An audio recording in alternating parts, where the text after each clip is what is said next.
Dit gaan sommer baie goed saam met Tannie vandag. En Tannie is so bly om vir julle weer 'n storie te bring. Kom ons luister. Petrus genees 'n verlamde man. Een middag om 3 uur, die tyd van die gebed, was Petrus en Johannes op pad tempel toe. Net toe word daar 'n man aangedra wat van sy geboorte af lam was. Sy mense het hom elke dag by die tempelpoort, wat Mooi Poort genoem is, neergesit om by die tempelgangers te bedel. Toe hy vir Petrus en Johannes sien, net voor hulle in die tempel ingaan, het hy van hulle iets gevra. Petrus en Johannes kyk hom toe stip aan, en Petrus sê, kyk na ons. Toe kyk die man na hulle in die hoop dat hy iets van hulle gaan kry. Maar Petrus sê, geld het ek nie, maar wat ek het, gee ek vir jou. In die naam van Jesus Christus van Nazareth, staan op en loop. Hy vat toe die man se regterhand en help hom op. En onmiddellik het sy voete en enkels sterk geword. Hy het opgespring en regop gestaan en hy kon loop. Daarna het hy saam met hulle in die tempel ingegaan, terwyl hy geloop en gespring en God geprys het.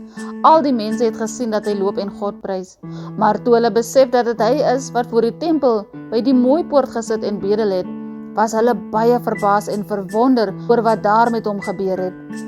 Die man het vir Petrus en Johannes bly volg, en die mense wat almal uiters verbaas was, het na hulle toe gestroom in die pilaargang van Salomo. Toe Petrus dit sien, het hy hulle toegespreek.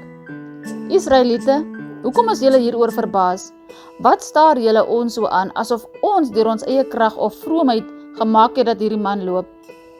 Die God van Abraham, die God van Isak, die God van Jakob, die God van ons voorvaders het aan Jesus, sy dienaar, goddelike eer gegee.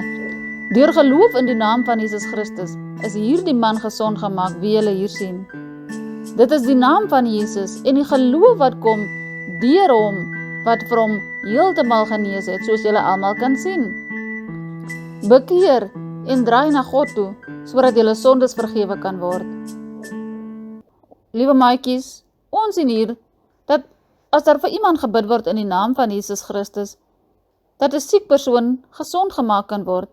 Jy kan ook vir mense bid wat siek is in die naam van Jesus, sodat Jesus hulle kan genees. Selfs wanneer jy siek is, kan jy ook in die naam van Jesus bid en vir Jesus vra om vir jou te genees.